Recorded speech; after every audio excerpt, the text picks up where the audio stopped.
ආයුබෝවන් ඔයාලා හැමදෙනාවම වෙනදා වගේම අදත් මගේ channel එකට සාදරයෙන් පිළිගන්නවා.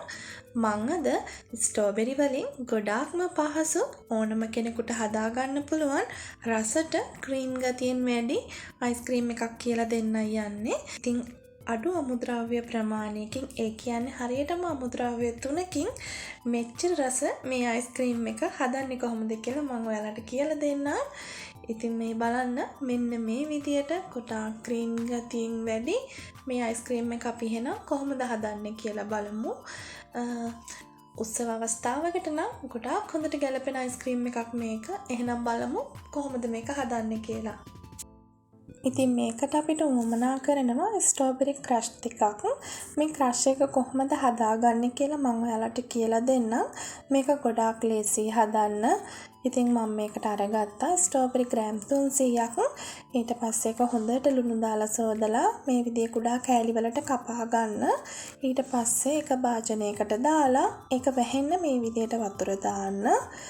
ස්ට්‍රෝබෙරි ග්‍රෑම් 300ට මම සීනි ග්‍රෑම් 250ක් එකතු කරගෙන මේක මම හොඳට දැන් දිය වෙනකන් මේ විදියට ඇඳි ගන්නවා. ඊට පස්සේ ඒක හොඳට හිඳෙනකන් අඩු ගින්දරේ මේ විදියට උයා ගන්නවා. ඉතින් ගොඩක් ලේසි ඒක හදා ගන්න. ගින්දර වැඩි කරන්න එපා. ගින්දර අඩු කරගෙන මේක හොඳට මේ විදිහේ සිරප් එකක් වෙනකන් හදා ගන්න.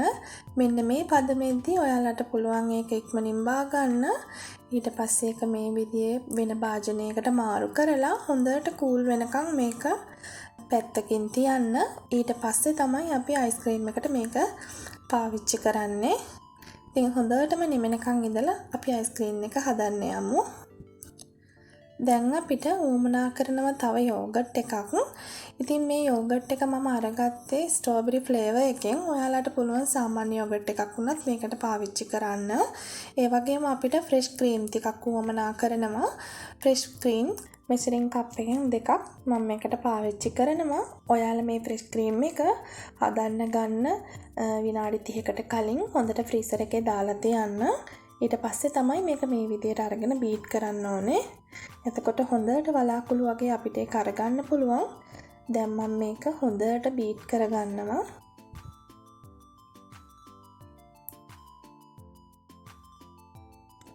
ඉතින් ඔයාලා මේක ටිකක් ස්පීඩ් එකෙන් ගහන්න. ටික වෙලාවක් යද්දි මේක හොඳට පුළුන් වගේ වෙනවා.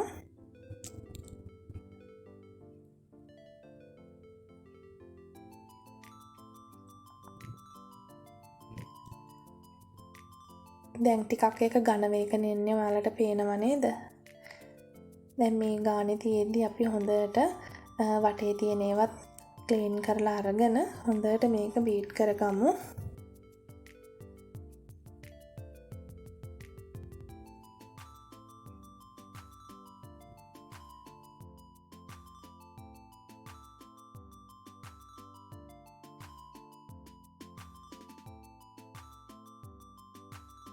පීක්ස් මේ විදියට උඩට හිටින විදියට ඒ පද වෙනකම් බීට් කරගන්න. දැන් ඒක හරි. අපි දැන් මේකට යෝගට් එක එකතු කරගන්නවා. ඉතින් ඔයාලට කැමති යෝගට් එකක් මේකට පාවිච්චි කරන්න පුළුවන්.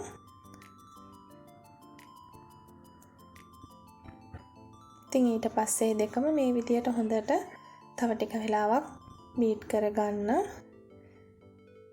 විනාඩි 2ක් විතර බීට් කරලා අපේ ස්ට්‍රෝබෙරි ටික මේ විදියට දෙපාරකට එකතු කරගමු.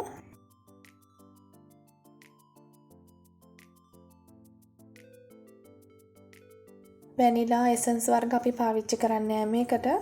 ස්ට්‍රෝබෙරි එකේ තියෙන සුවඳ හොඳටම ප්‍රමාණවත් හරිම සුවඳයි මේ අයිස්ක්‍රීම් එක. ඔයාලා මේක නම් අනිවාර්යෙන් හදලා බලන්නම ඕන. ගොඩාක් රසයි. පොඩි අයත් ගොඩාක් ආස වෙයි මේකට.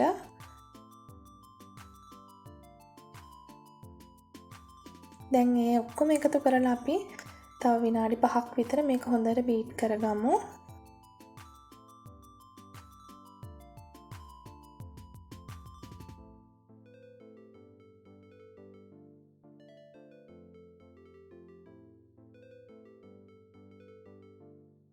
ඉතින් ඔයාලා අයිස්ක්‍රීම් එක හදන්න පටන් ගන්න කලින් සුදුසු වාජනයක් තෝරගන්න. ඉතින් ඒකත් ලෑස්ති කරලා තියාගන්න. එතකොට අපිට මේක හදපු ගමන්ම අපිට ඒක ඉක්මනට ෆ්‍රීසර් එකට දාන්න පුළුවන්. ඉතින් මම අයිස්ක්‍රීම් එක අද ෆ්‍රීසර් එකට දාන්නේ මේ විදියට රේ එකක. ඔයාලට කැමති විදිහේ වාජනයක් මේකට පාවිච්චි කරන්න පුළුවන්. ෆ්‍රීසර් එකට දාන්න පුළුවන් දාන සුදුසු වාජනයක් පාවිච්චි කරන්න පුළුවන්. ඉතින් මේක හොඳට තද කරලා ෂේප් කරගන්න.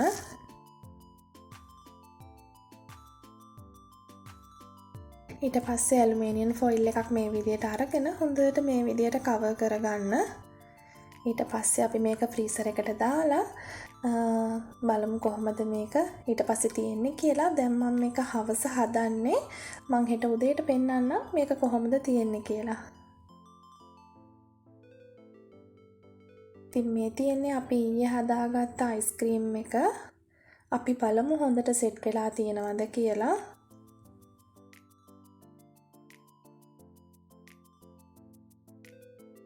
ගොඩාක් හොඳට තියෙනවා. ඉතින් අපි බලමු. මේ බලන්නකො ගොඩාක් ක්‍රීම් ගතිය වැඩි. හොඳ අයිස්ක්‍රීම් එකක් ඇවිල්ලා තියෙනවා. හරිම සුවඳයි.